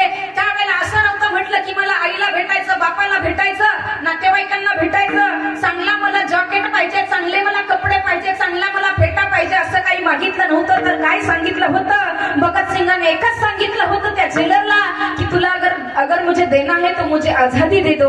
आणि काय मागितलं होतं? माझी शेवटची एकच इच्छा आहे, इस वतन की मिट्टी ला दो और इसका तिलक मुझे लगा दे दो, क्योंकि चंदन है इस देश की माटी, तपोभूमि हर ग्राम है, हर बाला देवी की प्रतिमा, बच्चा बच्चा राम है, बच्चा बच्चा राम है. चंदन है इस देश की माटी, तपोभूमि हर ग्राम है, हर बाला देवी की प्रतिमा, बच्चा बच्चा राम है, बच्चा बच्चा राम है. चंदन है इस देश की माटी, हर ग्राम तपोभूमि है, हर बाला देवी की प्रतिमा, बच्चा बच्चा राम है. जर या देशातील प्रत्येक मुलगी जर देवीची प्रतिमा असेल तर त्या देवीची प्रतिमा असेल तर त्या ठिकाणी त्या प्रतिमेच्या त्या देवी स्वरूप असणाऱ्या बालिकेच्या हातामध्ये आम्ही शाहरुख खान असेल, अजून कुठल्या प्रीती झिंटा, अजून ज्या काही हिरोईन असतील महाराज, पाश्चिमात्य देशाचं जे काही चित्रीकरण आहे ते आम्ही आमच्या या देवी स्वरूप असणाऱ्या बालिकेच्या हातामध्ये का द्यावं महाराज. त्या मुलीच्या हातामध्ये हिंदवीचे धडे दिले पाहिजे. महाभारती विषयी सन्मान कसा जागृत होईल असे ग्रंथ, असे थोरवीर पुरुषांचे चरित्र आम्ही त्या बालिकेच्या हातामध्ये दिले पाहिजे. आणि हर बच्चा राम है तो राम जी के हाथ में, बाकी क्या दे रहे तुम. पश्चिमात्य देशाची संस्कृती का द्यावी आम्ही. तर राम आहे तर त्या ठिकाणी राम प्रभूंनी काय केलं होतं महाराज, गुरु ग्रह पठन गैर गुराई. तर ते गुरुकुलामध्ये गेले होते. तुम्ही म्हणता मग महाराज आम्ही काय इंग्लिश मीडियमला पोरं पाठवायची नाही का. निश्चित पाठवा, तुम्ही निश्चित पाठवा, पण तुम्ही मुलांना खूप शिकवा, पण शिक्षणाबरोबर त्याला अध्यात्माची जोड निश्चित असली पाहिजे बाबांनो. विठ्ठल विठ्ठल.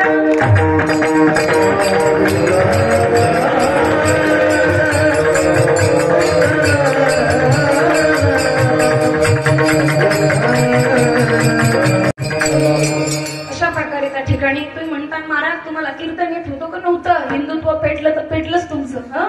बाबांनो विनोदाचा भाग सोडा, पण आज त्या विषयाची नितांत गरज आहे. कारण माझ्या धर्माला ग्लानी आलेली आहे बाबांनो. अंतर एवढे षडयंत्र महाराज माझ्या धर्मावर एवढे आघात झालेले आहे, हिंदू सनातन सत्य धर्मावर या ठिकाणी सांगून जाईल. मी कुठल्याही पक्षाची नाही, कोणत्याही पक्षाचं आम्हाला घेणं देणं नाही. आमचा एकच पक्ष, आमचा भगवंताच्या चरणावर लक्ष आणि हिंदू धर्माच्या अस्तित्वावर आमचं लक्ष. सांगेल या ठिकाणी बाबांनो, बघा तुम्ही धर्मावर किती आघात झाले होते. 1992 साली कारसेवक गेले होते बाबरी मस्जिद पाडण्यासाठी महाराज. त्यावेळेला बाळासाहेब ठाकरेंनी महाराज कुणीच म्हणत नव्हतं, तर त्या ठिकाणी जबाबदारी कुणी घेत नव्हतं किंवा ही मस्जिद कुणी पाडली. त्यावेळेला महाराज बाळासाहेब ठाकरेंनी सांगितलं होतं, मस्जिद कुणी पाडली, शिवसैनिकांनी पाडली असं जर म्हणत असाल तर तो माझा सार्थ स्वाभिमान आहे की माझ्या हिंदू लोकांनी, माझ्या शिवसैनिकांनी ती पाडली. तर या ठिकाणी सांगेल 1992 साली कारसेवक गेले होते बाबरी मस्जिद पाडण्यासाठी. तर बाबरी मस्जिद पाडण्यासाठी ज्या वेळेला आमचे कारसेवक गेले होते बाबांनो, मुलायमसिंह यादवची सत्ता होती उत्तर प्रदेशमध्ये. मला कोणत्याही सत्ता, कोणत्याही पक्षाचं घेणं देणं नाही, कारण कोणता पक्ष आम्हाला काही देत नाही महाराज. आमचं ज्याच्यावर लक्ष आहे तो पांडुरंग परमात्मा भरण पोषणाची सत्ता आहे. तर 1992 साली कारसेवक गेले होते बाबरी मस्जिद पाडण्यासाठी. शरयू नदीचा घाट महाराज तट पार करायचा, तर त्यावेळेला मुलायमसिंह यादव या गद्दारांनी फरमान काढलं होतं की जितने भी हिंदू मस्जिद पाडने के लिए आएंगे तो सीधा गोळीबार चलाओ और कत्ल करके शरयू में फेक दो. तर काय अवस्था असेल. अरे हिंदूचं काम करत असताना हिंदूची कत्तल करून शरयू मध्ये फेकत होते महाराज. गोळीबार चालवत होते. त्या शरयू मातेमध्ये रक्ताचे पूर वाहले होते. अयोध्यावासी जनतेचे काय हाल असतील बाबांनो, ज्यांनी हे प्रसंग पाहिले असतील. काय अवस्था असेल. मुलायमसिंह यादवच्या काळामध्ये हे झालं. त्यानंतर ज्या वेळेला माझ्या योगींचं राज्य आलं महाराज, उत्तर प्रदेशमध्ये योगींची सत्ता आली, तर परिणाम काय झाला. ज्या शरयूच्या घाटावर हिंदूंनी हिंदूची कत्तल केली होती, त्याच शरयूच्या घाटावर आज शंखनाद आणि आरती होते. विठ्ठल विठ्ठल.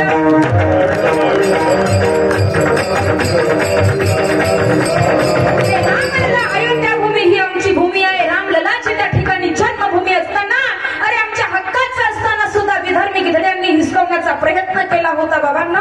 अरे आमची हक्काची भूमी असताना आमचे राम प्रभू, अरे ज्यांनी कधी मर्यादेचं उल्लंघन केलं नाही, एक बाणी एक वचनी एक पत्नी असं जीवन ज्या माझ्या प्रभू रामरायाचं होतं, त्या माझ्या प्रभू रामरायाला एवढे दिवस महाराज त्या ठिकाणी अशा तंबूमध्ये राहावं लागलं. मंदिर निर्माण झालं नाही, म्हणून त्या ठिकाणी धर्मासाठी जीवन जगा. महागाई जर म्हणाल तर या ठिकाणी सांगेल, आज महागाईच्या विरोधात ओरड कराल तर पैसा आज नाही उद्या कमवाल, पण आज जर तुम्ही अफजल खाजल फाजल हातातून सत्ता गेली, अफजल खाजल फाजल जर झाले तर पुन्हा छत्रपती शिवाजी नाही, मग संभाजी महाराज तुम्हाला भेटणार नाही. आता ठरवा तुम्ही. आणि शहाण्या माणसाला इशारा कापी आहे. विठ्ठल विठ्ठल.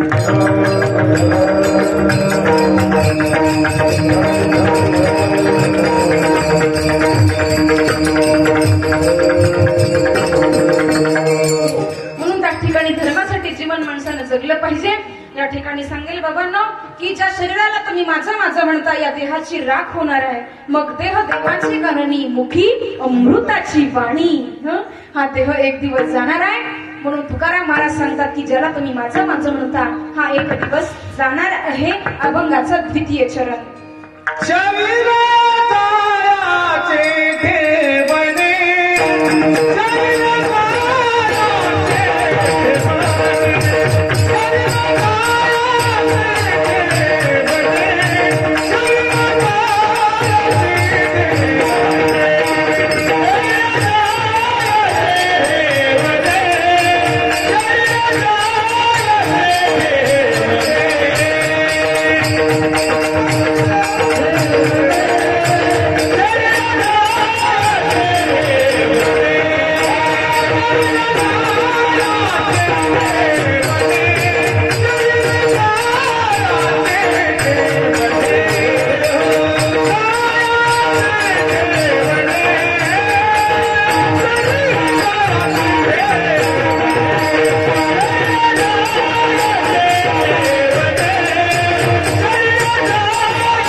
शरीर जायाचे ठेवणे धरीशी अभिलाष जने. पुढे महाराज सांगतात की बाबांनो शरीर जायाचे ठेवणे धरीशी अभिलाष जने. नव्हे तुझा हा परिवार द्रव्य दारा षडभंगूर. ज्या धनाला तुम्ही माझं माझं म्हणता ते धन तुमचं नाही आहे. एक प्रश्न मी तुम्हाला विचारते, तुम्ही बोला. तुम्ही ज्या घरामध्ये राहता ते घर तुमचं आहे का? का आमचं आहे? खरं सांगा, तुमचं आहे का आमचं आहे? आमच्या घरात राहतो म्हणजे घर आमचं, तुम्ही तुमच्या घरात राहता म्हणजे घर तुमचं, बरोबर ना? ज्या घरामध्ये आपण राहतो ते घर आपलं नाही आहे. ज्याला तुम्ही माझं माझं म्हणता ते तुमचं नाही आहे. लोक म्हणतात घर आमचं आहे. अरे बाबा, घर सिमेंट विटा वाळू दगडाचं आहे का आपलं आहे? सिमेंट विटा वाळू दगडाचं आहे आणि तुम्ही काय म्हणता घर आमचं आहे. मग तुम्ही येडे कशाने? घर आपलं नाही आहे. देह काळाचे आणि धन कुबेराचे. आपलं काहीच नाही आहे बाबांनो. तुम्ही म्हणाल महाराज मग धन आपलं नाही, घर आपलं नाही, मग तुमचा काय विचार आहे? तुमच्या नावे करून द्यावं की काय? बाबांनो, विनोदाचा भाग सोडा. इथं काहीच नाही आहे आपलं. खाली हात आना है और खाली हात जाना है. तू लाख हिफाजत कर ले, तू लाख करे रखवाली, उड़ जाएगा एक दिन पंछी, रहेगा पिंजरा खाली. असं म्हणता म्हणता काय झालं महाराज? शेवटी माझं माझं म्हणता म्हणता दिवस हातातले निघून गेले आणि मग काय होतो? माणसाच्या पदरामध्ये पडतो पश्चाताप. संसारी असावे असोनी नसावे, पक्षी अंगणी उतरते एका गुंतवणीया राहते. तर त्या ठिकाणी ऐसे असावे संसारी. कसे? पक्षी येतात महाराज जवरी प्राचीनाची दोरी. अशा प्रकारे त्या ठिकाणी बाबांनो पक्षी अंगणामध्ये उतरतात पण ते तिथेच गुंतून राहतात. काय दाणे टिपतात चालले जातात. म्हणून त्या ठिकाणी माणसाने सुद्धा असंच असावं. संसारात राहावं पण संसारात गुरफटून जाऊ नये महाराज. बरं, संसारात राहावं पण कसं राहावं? जसं की चिखलामध्ये कमळ राहतं असं प्रपंचामध्ये माणसानं राहावं महाराज. त्या प्रपंचाचे जे विकार आहेत महाराज, जे का आशा तृष्णा मनसा कल्पना ह्या येऊ नाही दिल्या पाहिजे माणसानं. काम क्रोध लोभ या सर्वांचा त्याग केला पाहिजे. आणि हे त्यागायचं असेल तर काय करावं लागेल? तुम्हाला भगवंताचं चिंतन करावं लागेल आणि ते चिंतन करण्यासाठी तुम्हाला साधू संतांच्या अनुग्रहित व्हावं लागेल. म्हणून जीवनामध्ये श्रीगुरु असणं फार महत्वाचं आहे. श्रीगुरु सारिका असता पाठी राखा, इतरांचा लेखा कोण करी. तुकोबाराय शेवटी सांगतात की बाबांनो बघा तुकाराम महाराज म्हणतात की अंतकाळीचा सोयरा तुका म्हणे विठू धरा. कारण शेवटी तुकाराम महाराज म्हणतात अंतकाळीचा सोयरा तुका म्हणे विठू धरा. कितीही धन कमावलं, धन मिळवून कोटी सवे नये रे लंगोटी. सोडाविना तेव्हा माये बाप राजा देशीचाच घरी अनेक सोयरी भली भली. कारण बघा तुम्ही तुकाराम महाराज ज्या वेळेला देहू गावामध्ये भजन करत होते, देहू गावामध्ये भजन करत होते, देहू गावातल्या लोकांची अवस्था अशी झाली होती महाराज की विषय विषयाचा पडी पाडू, गोड परमार्थ लागे कडू कडू, विषय कडू जीवाशी झाला, अशी अवस्था झाली होती. म्हणजे तुकाराम महाराज ज्या वेळेला तो त्या गावामध्ये भजन करत होते, गावातली काही अशी कुत्रबळखोर मंडळी होती. म्हटले आम्हाला हे भजन सहन होत नाही आमच्या मनाला, कारण गोड परमार्थ कडू लागत होता महाराज त्यांना. आणि काही मंडळी गावातल्या पाटलाकडे गेली, म्हणे पाटील येतात त्यांना गावात ठेवा, नाही तर आम्हाला गावामध्ये ठेवा, नाही तर आम्हाला गाव सोडून जायला सांगा. त्यावेळेला पाटलाचा नाविलाज झाला. पाटलानं सांगितलं तुकाराम महाराज तुम्हाला जर भजन करायचं असेल तर गावात राहता येणार नाही. म्हणजे तुकोबराय म्हटले हरकत नाही. माझ्या तुकोबरायांनी गाव सोडलं पण भजन सोडलं नाही. आम्ही भजन सोडू पण गाव आणि नातलं सोयरे धैर्य आम्ही सोडणार नाही. हा फरक साधू संतांचा नापला आहे बाबांनो. तुकाराम महाराजांनी गाव सोडलं, काय अवस्था झाली होती महाराज.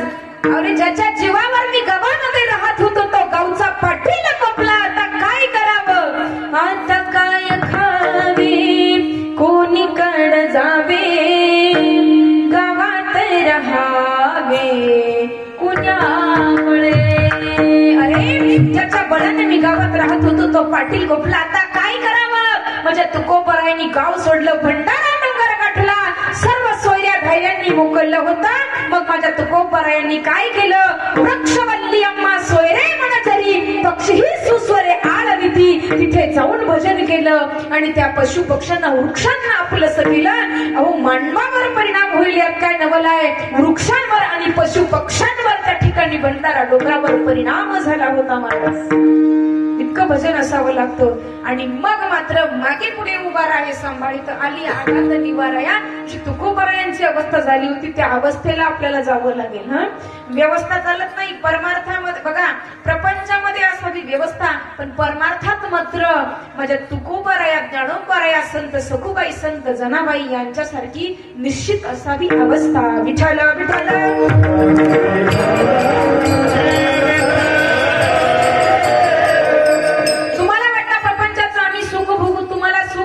नाही तुमची अवस्था कशी झाली एक उदाहरण मी तुम्हाला सांगेल म्हणजे लक्षात येईल. बघा मच्छीमार असतात. मच्छीमार काय करत असतो, तो जो गळ असतो मासे पकडायचा, त्या गळाला काय करतो महाराज, जे शिदळ असतं ना, ज्याला दवना म्हणतात, आपल्याकडे शिदळ म्हणतात, त्या शिदळाचे 2 तुकडे करतो.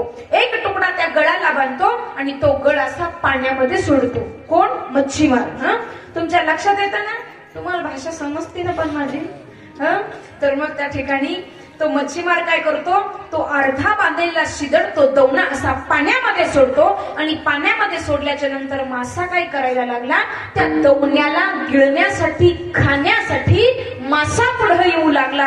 तर त्यावेळेला त्या दवण्यानं, त्या शिदळाने त्याला उपदेश केला. शिदळ त्याला काय म्हणतो आहे, मत आ मेरे लिए, मैं आधा हुआ हूँ तेरे लिए, अगर तू आएगा मेरे लिए तो बाहर खड़ा है तेरे लिए. अरे तू जर आला ना मला खाण्यासाठी तर तुलाही खाणारा बाहेर उभा आहे. तुम्ही प्रपंचामध्ये गोरफाटलात ना, तुम्ही प्रपंचामध्ये सुख भोगण्याचा प्रयत्न करता, सुख तुम्हाला भेटणार नाही, पण दुःख मात्र समोर उभा आहे. आणि काळ देखील, काळ घडोघडी याची वाट पाहे, अजून किती आहे अवकाश. म्हणून त्या ठिकाणी इथे गुरफटत बसू नका. सार असणारा तो भगवान परमात्मा, अंतकाळीचा सोयरा कोण असेल तर तुकोबराय म्हणतात की तुका म्हणे विठू धरा, त्या भगवंताचं चिंतन करा. आणि त्याचं चिंतन केल्याच्या नंतर त्या ठिकाणी चिंता वाहणारा तो भगवान परमात्मा आहे. तुम्ही म्हणतात तुकोबरायांची चिंता वाहली का, एक उदाहरण मी आपल्या समोर ठेवेल म्हणजे लक्षात येईल. तुकोबरायांची चिंता तर वाहली, पण तुकोबरायांच्या परिवाराचीही भगवंतानं चिंता वाहली. बघा तुम्ही ज्या वेळेला तुकाराम महाराज भंडारा डोंगरावर भजन करायला जायचे, भंडारा डोंगरावर भजन करायला जायचे, तर त्यावेळेला काय होतं महाराज, तुकोबरायांच्या पत्नी एवढ्या एकनिष्ठ होत्या महाराज. माणसानं जीवनामध्ये एकनिष्ठ असावं महाराज, नाही का. तर त्या ठिकाणी धन्य धन्य पतिव्रता तिची देवावरी सत्ता, महान पतिव्रता होत्या महाराज. तुकाराम महाराज भजनासाठी निघाले. भजनासाठी निघाल्याच्या नंतर त्या ठिकाणी पत्नी काय करत होती महाराज? तुकाराम महाराज भंडारा डोंगरावर गेल्याच्या नंतर पत्नी काय करायची? स्वयंपाक तयार झाला की त्या ठिकाणी लेकरं मागापुढे खेळायची आणि लेकरं खेळत खेळत त्या ठिकाणी बाईसाहेब निघायच्या महाराज. देहू गावाच्या गाव पर्यंत आल्या की परस मधून मोबाईल काढायच्या आणि कानाला लावायच्या की तुम्ही कुठे बसलेला आहात म्हणून. असा विषय नाही बाबांनो. म्हणजे त्यावेळेला मोबाईल होता का? कोणता मोबाईल होता? बघा तुम्ही, आज तुम्ही मोबाईलचे जर 10 अंक दाबले आणि हिरवं बटन दाबलं, हिरवं बटनच दाबलं नाही आणि फोन जर कानाला लावला तर फोन लागल का? रिंग जाईल का? नाही जाणार. मग माझ्या जिजाबाई काय करायच्या? 5 ज्ञानेंद्रिये आणि 5 कर्मेंद्रिये आणि 11वं मन. कारण अर्जुना तू म्हण हेची करी माझी हे भजनी प्रेम धरी. आणि 11व्या मनाचं बटन दाबून झाल्याच्या नंतर आपण जसा फोन कानाला लावतो तसे आमच्या जिजाबाई 5 ज्ञानेंद्रिय 5 कर्मेंद्रिय ताब्यामध्ये होते महाराज. आणि 11व्या मनाचं बटन दाबून झाल्याच्या नंतर तुम्ही जसा फोन कानाला लावता तसं आमच्या जिजाबाई कान जमिनीला लावायच्या. तर ज्या वाटेनं तुकाराम महाराज गेलेले असायचे त्या वाटेच्या मातीतनं विठ्ठल विठ्ठल रिंगटोन ऐकू येत होती. तरी काही आडव्या क्वालिटीची म्हणतील मातीतून कुठं विठ्ठल रिंगटोन ऐकू येत होती का? अरे बाबांनो, केव्हा ऐकू आली? शांतीचा डिस्प्ले टाकला, वैराग्याची रेंज मिळू दिली, भक्तीची चार्जिंग केली आणि नामाचा बॅलन्स टाकला तर मातीत नाही विठ्ठल विठ्ठल रिंगटोन ध्वनी ऐकू आला होता. त्याच्यानंतर कळालं की आज माझे धणी माझे मालक याच रस्त्याने गेलेले असावे. त्या मातीच्या वाटेतनं वाटेतलं त्या मातीतनं विठ्ठल हा ध्वनी ऐकायला आला आणि जिजाबाई पुढे निघाल्या. पुढे निघाल्यावर काय झालं? भंडारा डोंगर, अर्धा डोंगर रस्ता पार झाला आणि अर्धा रस्ता राहिल्याच्या नंतर काय झालं महाराज? जिजाबाईंच्या पायामध्ये काटा मोडला होता महाराज. जिजाबाईच्या पायामध्ये काटा मोडल्याच्या नंतर त्या ठिकाणी काय अवस्था झाली? पायात काटा घुसला महाराज. वरतून निघाला बळबळ बळबळ, रक्त वाहू लागलं, अतिशय वेदना पायाला होऊ लागल्या. पण ज्याचा सखा हरी त्यावरी विश्व कृपा करी. माझ्या प्राणप्रिय परमात्म्याला प्रश्न पडला होता, अरे माझ्या भक्ताची आणि माझ्या लेकराची पत्नी आहे, मला तिथे जावं लागेल. पण माझ्या पांडुरंग परमात्म्यानं काय केलं? गरुडाला सांगितलं, गरुडा आता बंद करा म्हणले सगळ्या पंढरपूरच्या वाट्यानं. आधी भंडारा डोंगर गाठा महाराज. भंडारा डोंगरावर आले, असं गुराख्याचं लहान लेकराचं रूप धारण केलं होतं आणि त्या ठिकाणी आले आणि त्या आई साहेब मी काढतो ना तुमच्या पायातला काटा. आई साहेब म्हणतात, अरे बाळा फार वेदना होतात, फार मोठा काटा आहे रे, आर पार गेला बाळा, तुला कसा रे काढता येईल, तुला जमल का? बाळानं सांगितलं, अगं आई आजपर्यंत लई मोठमोठ्यांची काटा काढली म्हणे, हा तर माझा डाव्या हातचा खेळ आहे. महाराज असा अलगाचा पाय धरला आणि हळूच काटा बाहेर काढला तर माझ्या परमपित्या परमात्म्याच्या करकमलाचा स्पर्श झाल्याबरोबर रक्तस्राव बंद झाला आणि वेदनाही बंद झाल्या. महाराज कृपादृष्टी न्याहाळीले आणि मग मात्र जिजाबाई म्हणतात, बाळा किती सुंदर रे तू काठा काढलास, मला थोडी जाणीव झाली नाही. खरंच रे बाळा, नाव काय रे बाळा तुझं? त्यावेळेला महाराज नावही सांगितलं. आई माझं नाव का? माझं नाव आहे विठोबा पाटील. कोणत्या गावचा रे बाळा तू? आई सगळं सांगत बसू का तुला? काटा तर काढून घेतला, नावही विचारते पत्ताही विचारते. त्यावेळेला महाराज सांग ना बाळा पण तू कुठे राहतो? तर उत्तर दिलं महाराज, भीमा दिली एक वसविले नगर, नाव तयाचे पंढरपूर आणि त्या पंढरपूरचा विठोबा पाटील आहे मी. त्यावेळेला जिजाबाईने सांगितलं, काय विठोबा पाटील? माझ्या मालकाला वेळ लावणारा तूच का? हो आई. थांब, तुझ्या पायावर दगड घालते. देव पुढे जिजाबाई पाठीमाग थांब. अरे 65 लाखाची जागिरी गेली, 400 एकर जमीन गेली, पुढचा गोळा न करता गेला तेव्हा तुला दया नाही आली आणि आता मात्र त्या ठिकाणी आलास तू काटा काढण्यासाठी. महाराज भगवंत पुढे जिजाबाई पाठीमाग. बघा तुम्ही जिजाबाईच्या पायातला काटा का काढला महाराज पांडुरंग परमात्म्यानं? कारण तुकोबरायांची भक्ती तशी होती आणि जिजाबाई सुद्धा अधिकारी स्त्री होत्या. कारण स्त्री ही कुठल्याही क्षेत्रात कमी नाहीये आणि स्त्रीचा सन्मान त्रेता द्वापार पाठीमागच्या युगामध्ये स्त्रियांचा सन्मानच झाला महाराज. कलियुगामध्येच कुठेतरी स्त्रियांचा अपमान होताना दिसतो आहे बाबा. वेद अध्ययन करणाऱ्या गार्गी मैत्री होत्या. इथे कीर्तनाला सुद्धा विरोध होतो पण त्या बाबतीत आम्ही काय म्हणणार नाही, कारण बऱ्याच वेळा आमचीच मंडळी त्याला अपवाद ठरतात. या ठिकाणी आवर्जून सांगून जाईल की कीर्तनाच्या स्टेजवर उभं राहताना असं उभं राहावं की लोकांच्या मनामध्ये वैराग्यच निर्माण झालं पाहिजे तुमच्याकडे बघून बाबांनो. अशा प्रकारे त्या ठिकाणी आमच्या जिजाबाईच्या पायातला काटा काढला. जिजाबाईंच्या पायातला का काढला काटा, तर जिजाबाईच्या अंगामध्ये नव्हता कुठलाही प्रकारचा ताठा. जिजाबाई जवळ होता पतीच्या सेवेचा साठा, आणि मग जिजाबाई पतीच्या भजनाचा आणि पतीच्या सेवेचा होता साठा, आणि मग जिजाबाईच्या पायात मोडला काटा. मग देवानी गरुडाला सांगितलं, गरुडा बंद करा आता सगळ्या पंढरपूरच्या वाटा, आधी भंडारा डोंगर गाठा. आणि मग देवानं भंडारा डोंगर गाठून जिजाबाईच्या पायातला काढला काटा. मग तुम्ही म्हणता जिजाबाईच्या पायातला काढला काटा, मग जिजाबाई देवाला प्रेमाने करते, देवा टाटा. तर त्यावेळेला महाराज तुम्ही म्हणता आमच्या पायातला काटा, आम्हाला कशाचा आला टाटा. तुम्हाला बी टाटा तुमचा बी काढील काटा, पण तुम्ही काय करा, वारकऱ्यासाठी चपात्या लाटा. विठाला विठाला